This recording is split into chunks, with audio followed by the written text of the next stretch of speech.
Hello बच्चों, कैसे हैं आप? कैसे चल रही है आपकी पढ़ाई?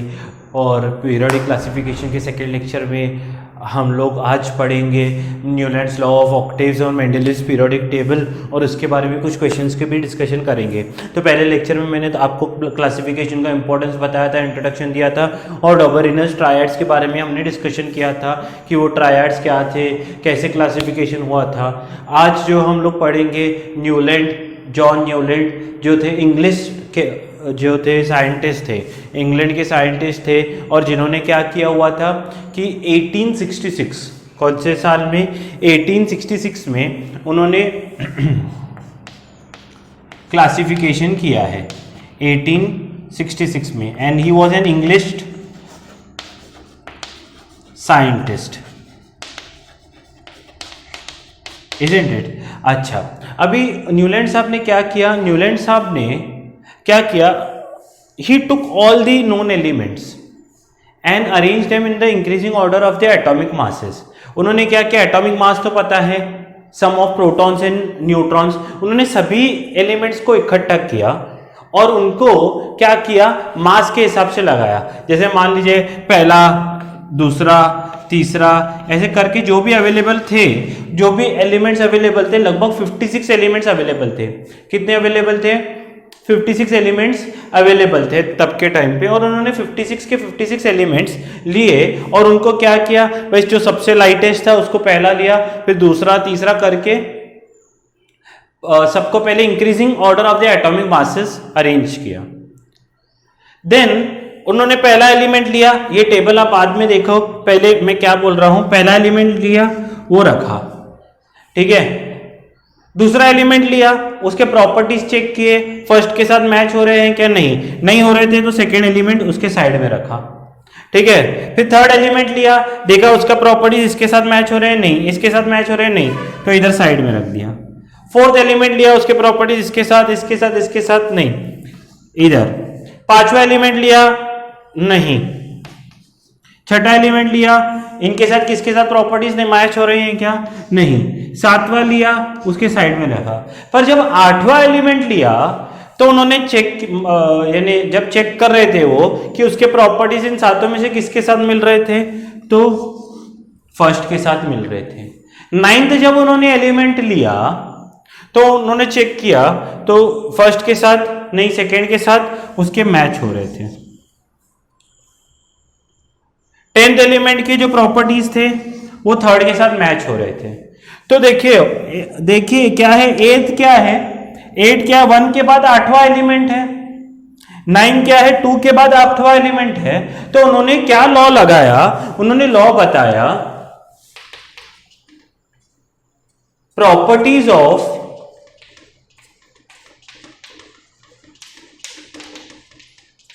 every eighth element is similar to first.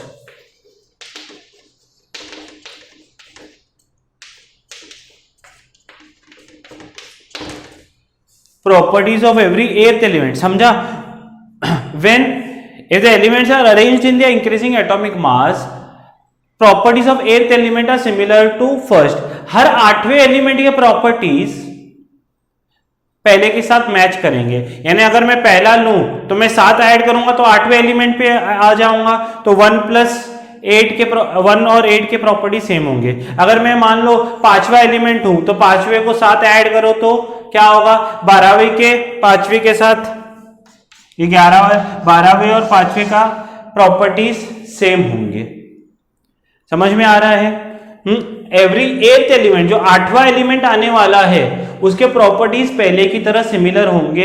ये म्यूजिक में भी होता है। देखिए म्यूजिक में क्या होता है, सा रे गा म प द नी सा, 7 सुर रहते हैं ना, 8वां सुर पहले जैसे सुर सुर तेरा तेरा तेरा सुर, सारे ग म प द नी सा। समझ में आ रहा है? जिसको क्लासिकल म्यूजिक आता होगा तो उसको पता होंगे कि पहला नोट सा रहता है, सा रे ग म प द नी सा। तो क्या होते हैं, 7 सुर के बाद 8वां सुर पहले जैसे ही आता है, तो 7 एलिमेंट्स के बाद 8वां एलिमेंट जो होगा उसके प्रॉपर्टीज पहले जैसे ही होंगे। समझ में आ रहा है। और इस तरह से उन्होंने ये ओरिजिनल टेबल है जो न्यूलैंड साहब ने बनाई थी। उन्होंने पहला हाइड्रोजन लिया, फिर लिथियम लिया, फिर बेरिलियम लिया, इनके प्रॉपर्टीज मैच नहीं हो रहे थे, बोरॉन लिया, कार्बन, नाइट्रोजन, ऑक्सीजन, फिर जब 8वां एलिमेंट फ्लोरीन लिया तो उसके प्रॉपर्टीज इसके साथ मैच हो रहे थे, सोडियम के प्रॉपर्टीज इसके साथ मैच हो रहे थे, मैग्नीशियम के प्रॉपर्टीज इसके साथ मैच हो रहे थे। तो इस तरह से ही was the first one two classify all the 56 elements. इन्होंने कितने, बहुत बार पूछा जाता है, how many elements did he classify? 56 elements. आपको पता होनी चाहिए 56 एलिमेंट्स इन्होंने क्लासीफाई किए हैं। समझ में आ रहा है। सबसे पहले लॉ समझे। If the Newland, an English scientist, in 1886 he arranged all the known elements in the increasing order of the atomic masses। सबसे पहले उन्होंने जो भी एटॉमिक मास था, उनका वेट था, वजन था, उसके हिसाब से जो सबसे हल्का था पहले रखा और सबसे हेवीएस्ट लास्ट में। जैसे स्कूल में आप बैठते हो ना हाइट वाइज, तो वेट वाइज उन्होंने सब लगाए और उन्होंने एक एलिमेंट लिया उसको रखा, फिर दूसरा लिया, देखा इसके प्रॉपर्टीज दोनों की सेम है क्या, नहीं, साइड में रखा, तीसरा लिया, देखा इसके प्रॉपर्टीज इसकी तरह है क्या, नहीं, चौथा नहीं, पांचवा नहीं, छठा नहीं, सातवां नहीं। जैसे ही 8वां एलिमेंट चेक किया तो उसके प्रॉपर्टीज इसके साथ मैच हो गए, फर्स्ट के साथ 8वें मैच हो गए, 9th के प्रॉपर्टीज इसके साथ। तो जैसे जैसे वो मैच करते जा रहे थे एक टेबल बनते जा रही थी। हर 8वें एलिमेंट के जो प्रॉपर्टीज थे पहले की तरह थे। Isn't it? समझ रहा है। 8वां एलिमेंट 8 पार नहीं करने हैं, we do not have to add 8, we have to reach 8। तो अगर मैं 1 पे हूं तो 7 ऐड करूंगा तो 8 पे पहुंचूंगा।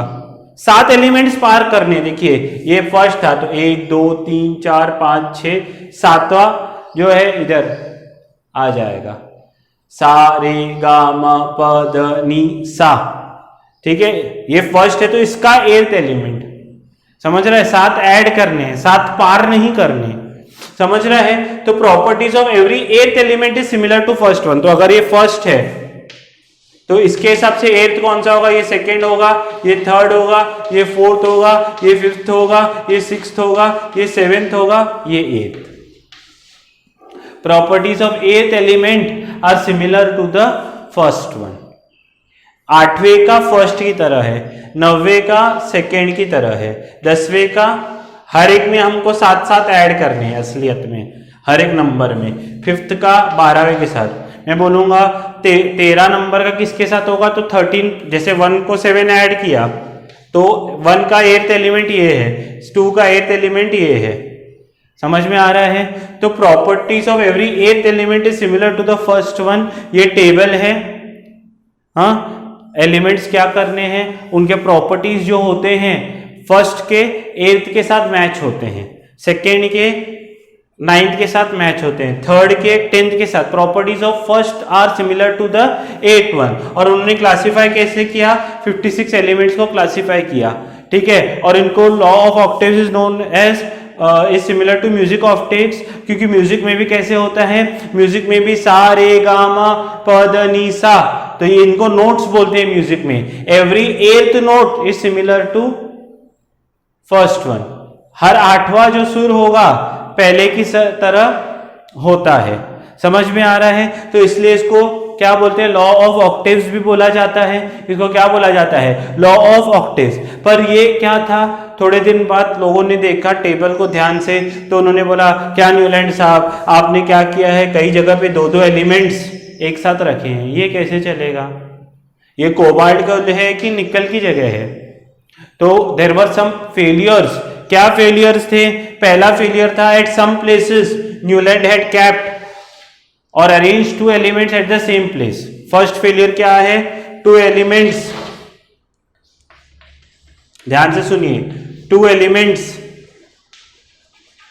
Eight same place.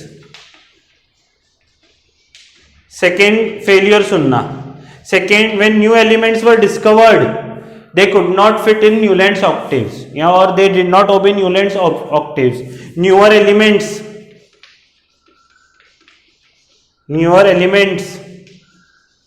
could not be classified, couldn't be classified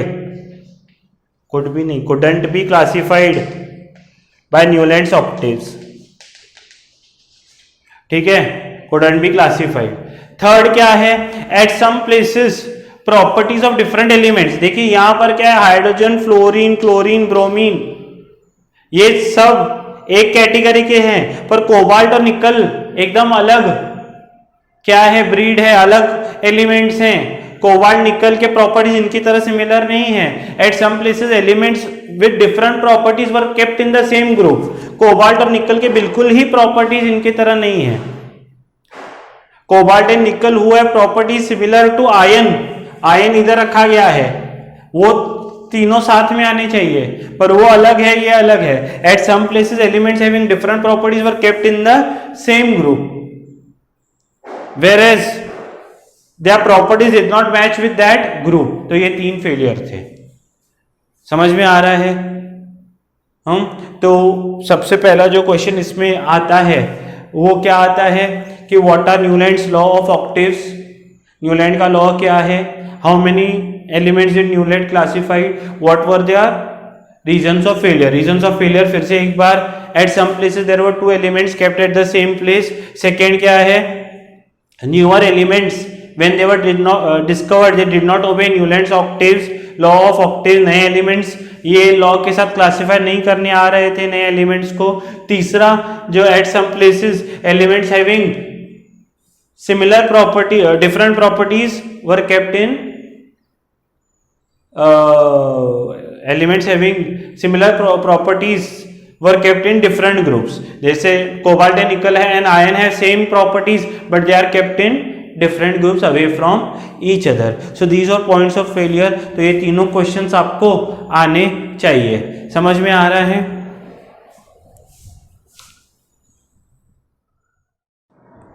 देखिए न्यूलैंड लॉ ऑफ ऑक्टेव्स पे ये 3 क्वेश्चन आते हैं.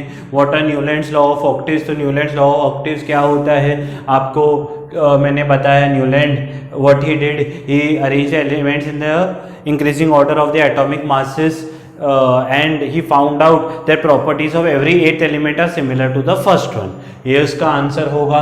How many elements did Newland classify? 56 मैंने बताया है. What are the reasons of failure?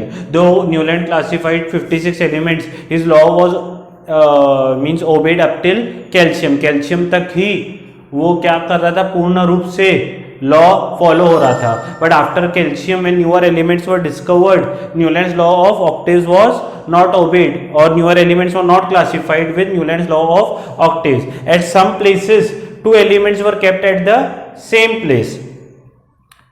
2 elements were kept at the same place.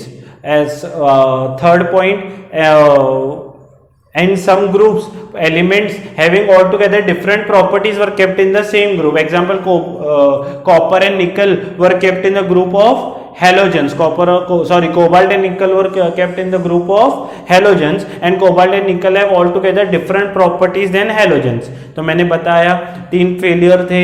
पहला क्या था, न्यूअर एलिमेंट्स वो नहीं सुन रहे थे. दूसरा फेलियर क्या था कि 2 एलिमेंट्स एक जगह पे थे. तीसरा फेलियर ऐसा था जैसे कोबाल्ट एंड निकल, इनको हेलोजन ग्रुप में रखा था, हाइड्रोजन फ्लोरीन क्लोरीन के ग्रुप में रखा था, पर कोबाल्ट एंड निकल के प्रॉपर्टीज इनसे बिल्कुल ही विपरीत, बिल्कुल ही अलग हैं. तो ये क्या थे, ये तीनों क्वेश्चंस हैं न्यूलैंड्स लॉ ऑफ ऑक्टेव्स पे. समझ में आ रहा है?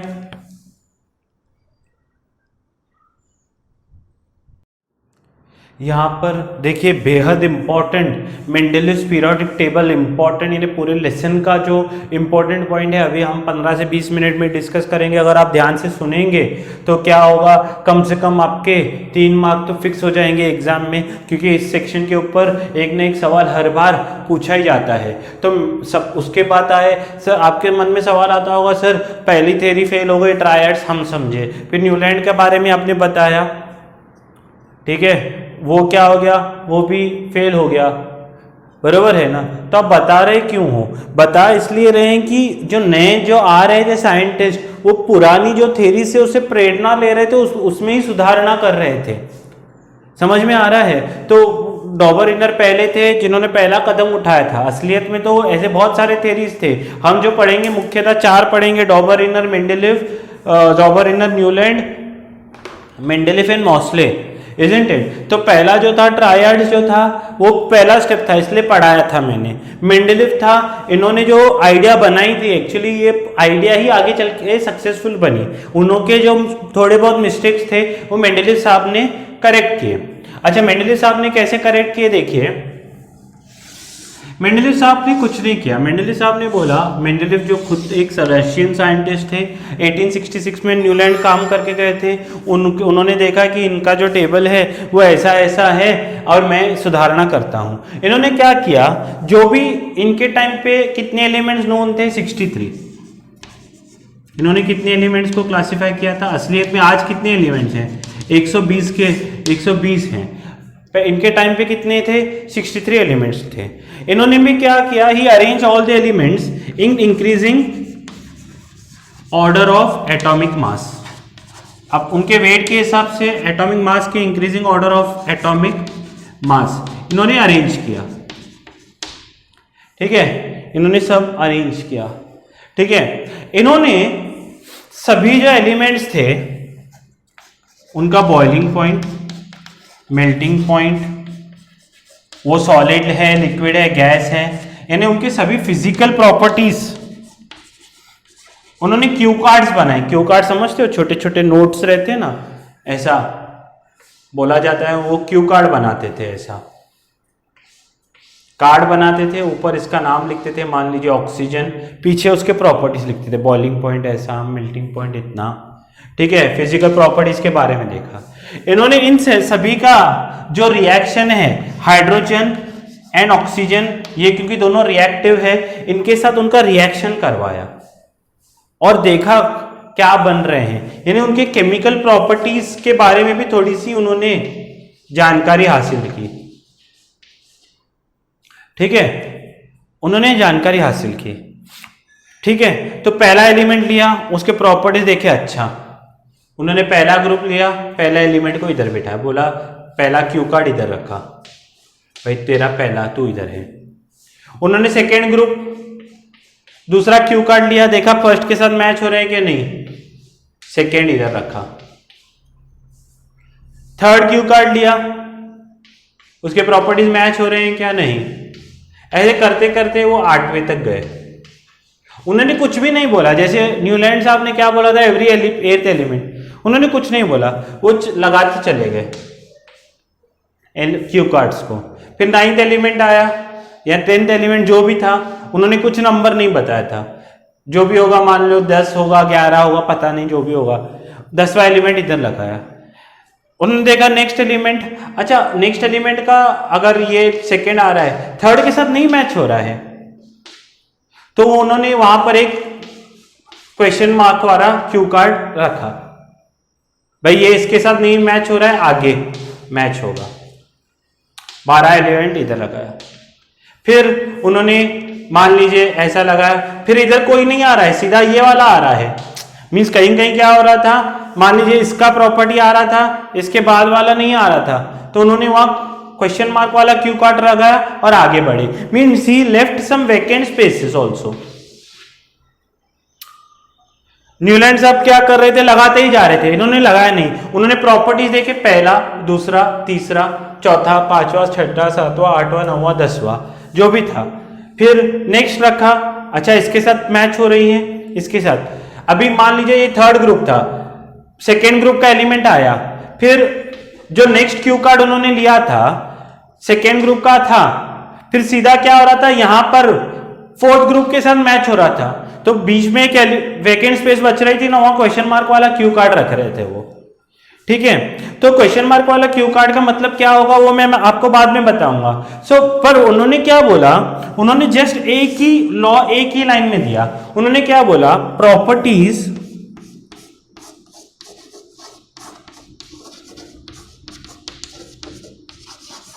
Of elements of properties of elements are periodic function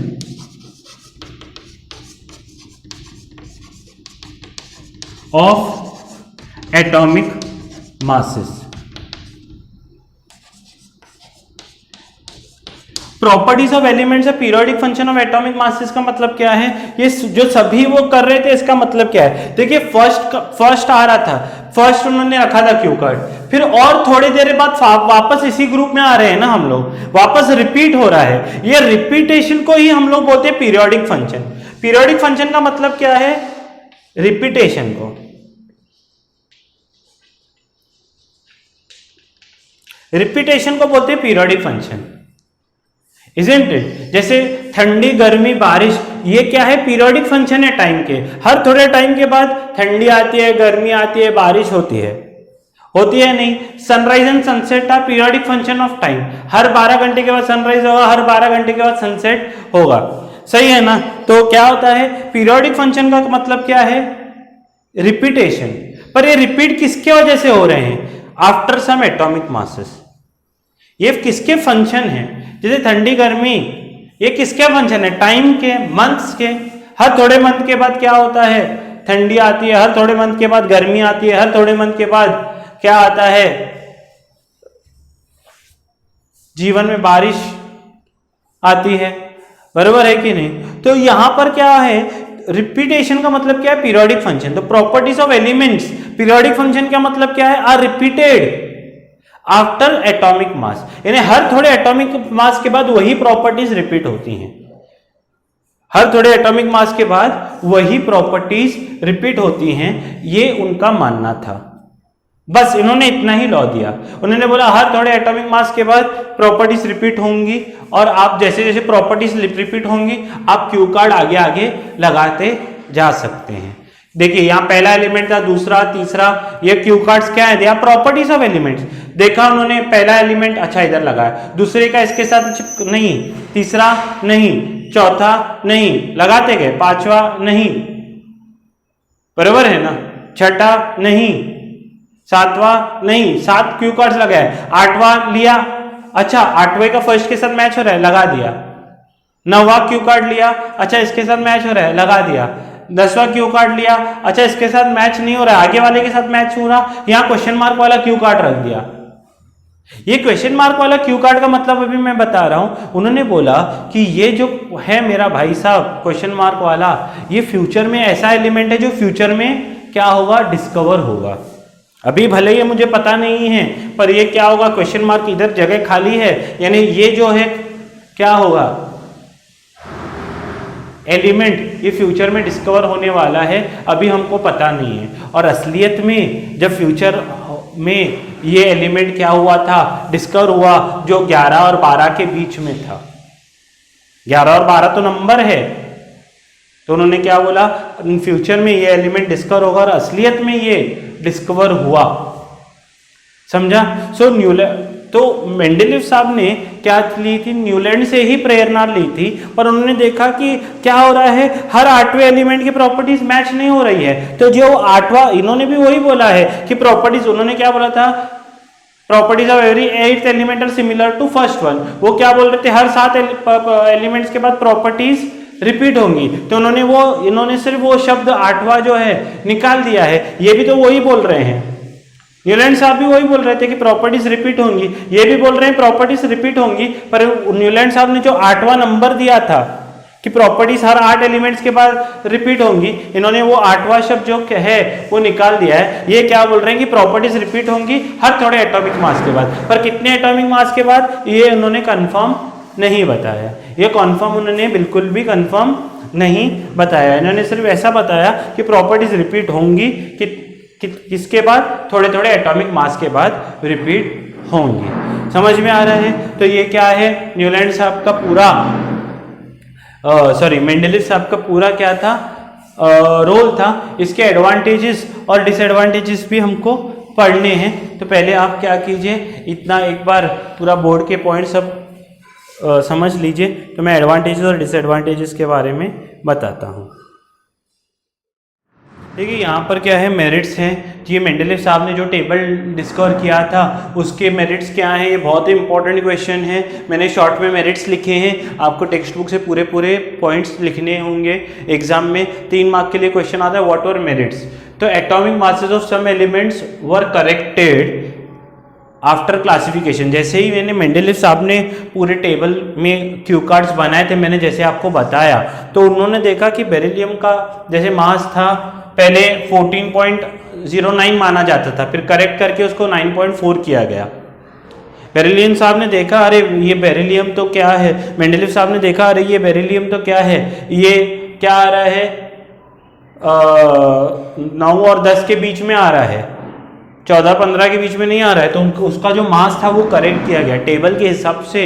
Mendeleev साहब ने तब तो इतने इंस्ट्रूमेंट्स भी नहीं थे, उन्होंने बोला नहीं इसका मास 14.9 नहीं होना चाहिए, 9.4 होना चाहिए, और चेक किया गया तो करेक्ट हो गया। तो मेंडलीव साहब की वजह से कुछ एलिमेंट्स का जो मास है करेक्ट हुआ, ये पहला एडवांटेज था। दूसरा, मैंने बताया कि कुछ क्यू कार्ड्स पे उन्होंने क्वेश्चन मार्क रख के उसको वैकेंट स्पेसेस रखा था। तो Mendeleev left some vacant spaces for elements that were yet to be discovered. He also predicted their properties. Table के हिसाब से उन्होंने प्रॉपर्टीज भी ऊपर और नीचे वाले एलिमेंट के हिसाब से उन्होंने प्रॉपर्टीज भी बताई कि अच्छा इसके प्रॉपर्टीज ये होंगे, इजंट इट। और उनको नाम दिया, 3 एलिमेंट्स उन्होंने वैकेंट स्पेसेस छोड़ी थी, एक का बोरॉन, एक का एल्यूमिनियम, एक का सिलिकॉन। एक का बोरॉन यानी बोरॉन के बाद आने वाला, एल्यूमिनियम के बाद आने वाला, सिलिकॉन के बाद आने वाला, इजंट इट। और जब असलियत में देखा गया, यानी फ्यूचर में एलिमेंट से डिस्कवर भी हुए और प्रॉपर्टी जो मेंडलीव साहब ने बताए थे वो देखे गए, तो एकदम मेंडलीव साहब ने एक्यूरेट प्रॉपर्टीज बताई थी कि अच्छा ये इसके प्रॉपर्टीज हैं। It is wonderful concept. देखिए Mendeleev left vacant spaces for element that were yet to be discover. जो क्या है यानी एलिमेंट है ही नहीं पता किसको, वो बोलना कि फ्यूचर में क्या होगा, ऐसा एलिमेंट आएगा। It was one of the greatest thing of his table. यानी जिस कॉन्फिडेंस के साथ उन्होंने बताया, जैसे मैं आपको बोलूं, कह रहे वो शाहरुख खान बताओ उसके प्रॉपर्टीज, तो आप लोग क्या बताओगे, अरे हाँ वो शाहरुख खान सर ऐसा है, दुबला पतला सा है, थोड़ा सा क्या है किरण करते रहता है। बोलो अरे वो नहीं रे बाबा, पिक्चर का वो तो मुझे भी मालूम है। आपने गली का शाहरुख खान, बोलोगे सर आपके गली का शाहरुख खान हमने देखा ही नहीं, तो हम कैसे बताएं वो कैसा है, दुबला है, मोटा है। आप प्रेडिक्ट नहीं कर पाते हैं उसके प्रॉपर्टीज, क्योंकि आपने उस शाहरुख खान को देखा ही नहीं है। तो मेंडलीव ने भी उन एलिमेंट्स को देखा ही नहीं था, तो भी उन्होंने प्रॉपर्टीज बता दिए, इजंट इट। आपने जैसे शाहरुख खान को देखा नहीं, मैंने बोला मेरे अपार्टमेंट में रहता है, उस शाहरुख खान की प्रॉपर्टीज बताओ। आप बोलोगे सर हमने देखा ही नहीं उस शाहरुख खान को, कैसे बताएं हम आपको उसके प्रॉपर्टीज। वो शाहरुख खान जिसको हमने देखा है, जो बोलता है किरण करते रहता है, उसके प्रॉपर्टीज हम बता सकते हैं, इसके प्रॉपर्टीज नहीं बता सकते, कैसे बताएंगे आप। तो यहाँ पर भी कैसा है, मेंडलीव साहब ने इसके क्या किए थे, इसको बिल्कुल देखा ही नहीं था तीनों एलिमेंट्स को, फिर भी उसके प्रॉपर्टीज बताए और फ्यूचर में करेक्ट गए। उनके जो पोजीशन मेंडलीव साहब ने दिए थे वो भी क्या हो गए, एकदम करेक्ट बैठ गए। तो ये एक बहुत ही बड़ा सक्सेसफुल पॉइंट था, मेरिट था कि Mendeleev let some vacant spaces for element that were yet to be discovered. He also predicted their properties and later when the elements were found out, their properties were found out, they were discovered, they were found to be correct। उसके बाद noble gases when discovered, noble gases यानी inert gases जो किसके साथ react नहीं करते, जैसे helium, एर्गॉन, neon, ये नोबल गैसेस माने गए हैं, जो जिनका outer most octet completely filled होता है, जिनके लास्ट ऑर्बिट में 8 इलेक्ट्रॉन्स होते हैं। आगे वाले लेक्चर्स में हम उसके बारे में डिस्कस करेंगे। पर जैसे न्यूलैंड में क्या हो रहा था, न्यूलैंड के टेबल में नए एलिमेंट्स आ रहे थे तो पूरी टेबल डिस्टर्ब हो रही थी, पर जब नोबल गैसेस डिस्कवर किए गए तो they did not disturb the periodic table. ये भी एक अच्छा पॉइंट था कि जब नए नए एलिमेंट्स आ रहे थे वो डिस्टर्ब नहीं कर रहे थे पीरियोडिक टेबल को। और चौथा क्या है, he was the first scientist to classify all the known elements. ये पहले ऐसे साइंटिस्ट थे जिन्होंने पूरे सभी एलिमेंट्स को अच्छी तरह क्लासीफाई करके दिया। तो मेरिट्स क्या क्या थे, atomic mass, or some elements were corrected. Mendeleev left some vacant spaces that for elements that were yet to be discovered. He also predicted their properties, and later on when these elements were found out, their properties were found to be correct. Third, noble gases when discovered, they did not disturb the periodic table. He was the first one to discover all the known elements. तो ये merits हैं, बहुत ही important है, ये यानी रट्टे होने चाहिए. रात को 2 बजे भी मैं तो आप लोगों को उठाऊं, अरे उठ के बताओ, तो आपको उठ के बताना चाहिए तो सर ये चारों प्रॉपर्टी है, इतने इंपॉर्टेंट है. आपको 101% इसके मेरिट्स और अभी मैं डीमेरिट्स भी बताने वाला हूं, तो ये दोनों क्वेश्चंस पता होने चाहिए. देखिए यहाँ पर डीमेरिट्स भी हैं, मेरिट्स हैं. डीमेरिट्स के यानी क्वेश्चन हर बार अल्टरनेट ईयर आते हैं, एक बार मेरिट्स के आते हैं, एक बार डीमेरिट के क्वेश्चन आते हैं. तो पहला क्वेश्चन क्या है, एलिमेंट्स डीमेरिट के elements having higher atomic mass was placed before lower atomic masses.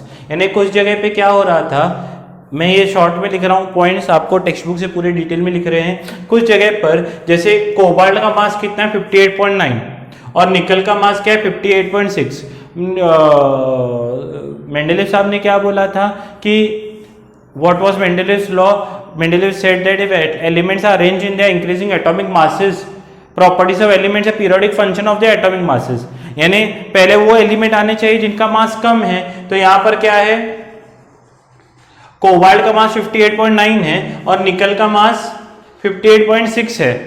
तो पहला कौन आना चाहिए, निकल. पर मेंडेलीव साहब ने, क्योंकि मासेस तब बिल्कुल नियर है, तब इतने क्या थे, इंस्ट्रूमेंट्स भी नहीं थे, तो मेंडेलीव ने क्या बिठाया था, कोबाल्ट को पहले बिठाया था. पर असलियत में कोबाल्ट का मास ज्यादा है, तो कोबाल्ट क्या आना चाहिए, बाद में आना चाहिए. तो at some places elements having higher atomic mass were placed before lower. ऐसे बहुत 2-3 जगह पे ऐसे हुआ कि जहां पर एलिमेंट जिनका मास कम है वो क्या आ गए, बाद में आ गए, और जिनका मास ज्यादा है वो पहले आ गए हैं. तो ये था. Isotopes had no place in periodic table. देखिए आइसोटोप्स क्या है, elements having same atomic number but different atomic mass. जैसे क्लोरीन है, क्लोरीन का एटॉमिक मास कितना है, एटॉमिक नंबर कितना है 17, पर एटॉमिक मास 2 आते हैं 35 या फिर 37. अभी मेंडेलीव साहब की टेबल किस पे बेस्ड थी, पीरियोडिक एलिमेंट्स या periodic properties of the atomic masses, isn't it.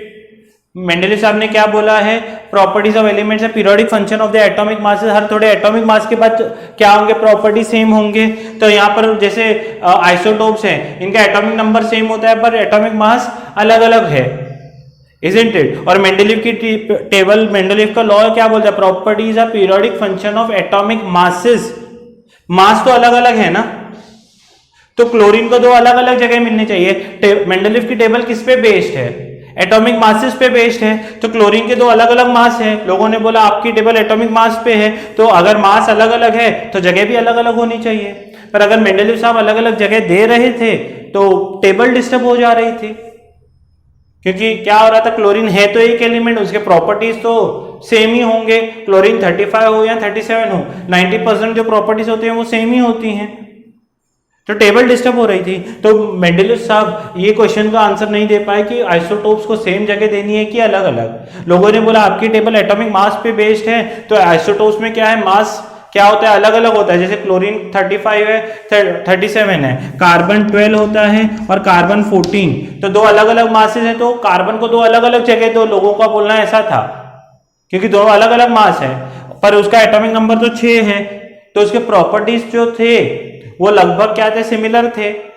तो मेंडेलीव साहब के पास क्वेश्चन यही था कि isotopes are elements having different atomic mass but same atomic number, their properties are similar, तो whether to give them same place, properties के हिसाब से तो वो एक ही कॉलम में आने चाहिए थे, पर लॉ के हिसाब से उनको 2 अलग अलग जगह मिलनी चाहिए थी. क्योंकि लॉ क्या बोल रहा था कि properties are periodic function of atomic masses. Mass अलग तो जगह अलग, तो इनकी मास अलग है तो जगह भी अलग अलग होनी चाहिए, पर जगह अलग अलग नहीं मिल पाई, isn't it? क्योंकि अगर जगह अलग अलग दे रहे थे तो टेबल डिस्टर्ब हो रहा था. समझ में आया? मेंडेलीव साहब के, मैं फिर से बताता हूँ, बहुत लोगों को इसी पॉइंट का कन्फ्यूजन होता है। मेंडेलीव साहब का जो लॉ था वो बोलता था कि properties are periodic function of atomic masses, यानी जो टेबल उन्होंने बनाई थी वो एटॉमिक मास के हिसाब से बनाई थी। आइसोटोप्स जो हैं उनका एटॉमिक मास अलग अलग होता है, जैसे क्लोरीन का एटॉमिक मास 35 भी है, 37, दो वैरायटी ऑफ क्लोरीन अवेलेबल है, तो एक का मास 35 होता है, एक का मास 37 होता है। तो लोगों का बोलना था आपका टेबल तो एटॉमिक मास पे बेस्ड है। मेंडेलीव साहब ने बोला हाँ, तो बोला क्लोरीन को दो अलग अलग जगह दो।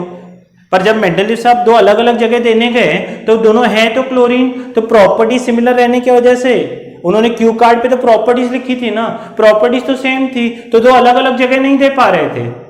अगर दो अलग अलग जगह नहीं दे पा रहे थे तो लोग बोल रहे थे सर आपने तो बोला कि एटॉमिक मास अलग हो तो यानी प्रॉपर्टीज चेंज होती है, कहाँ हो रही है चेंज? तो इसका आंसर मेंडेलीव साहब नहीं दे पाए। समझ में आया? Rise in atomic mass was not uniform. देखिए rise in atomic mass was not uniform, जैसे पहला एलिमेंट है हाइड्रोजन 1, फिर हीलियम सीधा 4। आपके क्लास में जो रोल नंबर्स होते हैं वो कैसे होते हैं? 1 2 3 4 5 6। मैंने बोला चलो मैं अटेंडेंस लेता हूं, सब अपना अपना नंबर बोलो। पहले ने बोला 1, फिर बोला 2, फिर 3, फिर सीधा 5 आया, तो मैं समझ जाऊंगा अच्छा 4 एब्सेंट है। क्यों? क्योंकि नंबर यूनिफॉर्म थे, 1 के बाद 2 था, 2 के बाद 3 था, 3 के बाद 4 आना चाहिए था, नहीं आया, 5 आया, यानी 4 एब्सेंट है। तो मुझे ऑन द स्पॉट पता चल जाता है क्योंकि राइज यूनिफॉर्म है। यहां पर कैसा था, पहले का मास 1 था, फिर 4 था, फिर 7 था। फिर लोगों ने बोला यार हम कैसे पता कर सकेंगे कि दो एलिमेंट्स के बीच में कितने एलिमेंट्स हैं? अभी कोबाल्ट और निकल था, इनमें तो क्या था फर्क, 58.6 और 58.9.3 का फर्क है। तो कभी फर्क 1 का है, कभी फर्क 4 का है। There is no uniformity. पहले एलिमेंट के बाद दूसरा एलिमेंट बीच में है नहीं है, कितने हैं, कैसे पता चलेगा? क्योंकि मासेस कैसे थे, they were either very close to each other और either far away from each other. तो ये जो राइज था मास में वो यूनिफॉर्म था ही नहीं। रोल नंबर कैसा है, 1 2 3। जब मैं बोलूं 1 2 बोला गया, 3 बोला गया, 4 नहीं बोला गया, तो ऑन द स्पॉट में समझ सकता हूं कि 3 और 5 के बीच में सिर्फ 4 एक एब्सेंट है। पर अगर मैं बोलूं, सबको बोलूं सब और क्या है, रोल नंबर अपना अपना ले लो, किसने 1 ले लिया, किसने 5 ले लिया, किसने 7 ले लिया, किसने 10 ले लिया, किसने 15 ले लिया, और मैं बोलूं 1 फिर आएगा 4 फिर आएगा 15, मैं नहीं समझ सकता हूं कि बीच में कितने लोग हैं और कितने एब्सेंट हैं, है ना? रोल नंबर यूनिफॉर्म होता है तो पता चलता है। अगर मैं सबको अलग अलग नंबर लूं, मैं बोलूं सब अपना अपना लकी नंबर अपने मन में पकड़ो, तो किसने 1 पकड़ा होगा, किसने 4 पकड़ा होगा, किसने 7 पकड़ा होगा, किसने 10 पकड़ा होगा। और अटेंडेंस लेना शुरू करूं तो 1 कोई बोलेगा 1, कोई बोलेगा 5, कोई बोलेगा 7, कोई बोलेगा 10। तो मैं बोलूंगा अरे 1 के बाद 5 आया तो बीच में कोई है, बोलेंगे नहीं, किसका 2 3 4 लकी नंबर नहीं है, किसने भी वो अज्यूम नहीं किया है।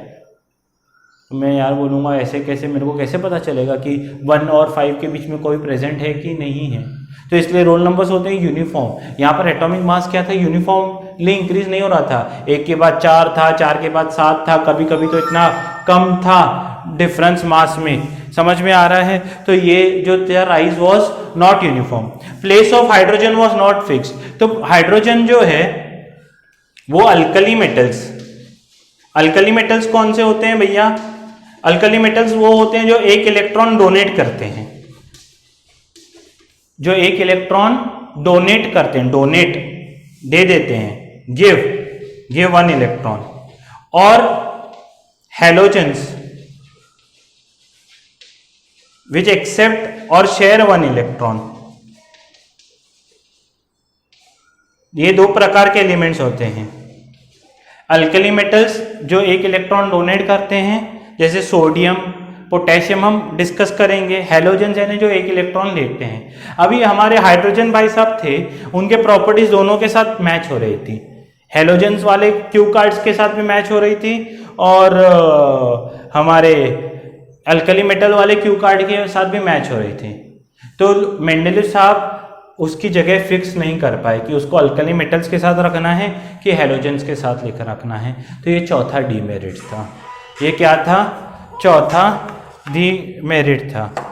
तो ये 4 डीमेरिट्स थे। पहला था कि at some places elements having higher atomic mass were placed before lower ones isotopes are elements having same atomic number पर डिफरेंट एटॉमिक मास नंबर। उनका एटॉमिक नंबर तो सेम होता है पर एटॉमिक मास नंबर क्या होता है, अलग अलग होता है, isn't it? So if atomic mass number is different, they should get, isotopes should get different place, but if they were getting Mendeleev was giving them different place, so if Mendeleev gave them different place, so the properties did not match with the column. Rise in atomic mass was not uniform. Atomic mass क्या हो रहा है, अलग अलग तरीके से बढ़ रहा था, किसका 1 था, किसका 5 था, किसका 7 था, किसका 10 था, and hydrogen, place of hydrogen was not fixed. समझ में आ रहा है? तो ये कुछ डीमेरिट्स थे जो मेंडेलीव साहब ने बताए, मेंडेलीव टेबल के थे, बहुत ही इंपॉर्टेंट है। हर अल्टरनेट ईयर क्या होता है, मेरिट्स या डीमेरिट्स का क्वेश्चन पूछा ही जाता है। अभी इस सेक्शन पे मैं क्वेश्चन लिख रहा हूं। पहला क्वेश्चन है मेंडेलीव्स पीरियोडिक लॉ, मेंडेलीव्स पीरियोडिक लॉ। दूसरा क्वेश्चन है मेरिट्स और मेंडेलीव्स पीरियोडिक टेबल। तीसरा क्वेश्चन है डीमेरिट्स और मेंडेलीव्स पीरियोडिक टेबल। ठीक है। चौथा क्वेश्चन है मैच करेक्टली। ए का बोरॉन का मतलब क्या है, ये बहुत बार पूछा गया है। ए का सिलिकॉन का मतलब क्या है, ए का एल्यूमिनियम का मतलब क्या है। इन तीनों का आपको मॉडर्न नेम बताना है। एक का बोरॉन, एक का सिलिकॉन, एक का एल्यूमिनियम, इन तीनों का क्या बताना है, मॉडर्न नेम बताना है। तो मेरिट्स, डीमेरिट्स, मेंडेलीव्स पीरियोडिक टेबल, एक का बोरॉन, एक का सिलिकॉन, एक का एल्यूमिनियम, इन तीनों का जो है मॉडर्न नेम बताना है। और यहाँ था Mendeleev's merits of Mendeleev's periodic table, demerits of Mendeleev's periodic table, Newlands law of octave, उसके फेलियर इस पर्टिकुलर लेक्चर में हमने डिस्कस किए। तो यहाँ पर मैं ये लेक्चर एंड करता हूँ। नेक्स्ट टाइम हम लोग मॉसलेस पीरियोडिक टेबल के बारे में पढ़ेंगे और आगे हम चैप्टर को बढ़ाएंगे। तब तक पढ़ते रहिए, अपना ख्याल रखिए, अपने पेरेंट्स का ख्याल रखिए। जय हिंद। और वीडियो पसंद आए तो लाइक ज़रूर कर दें और शेयर करें।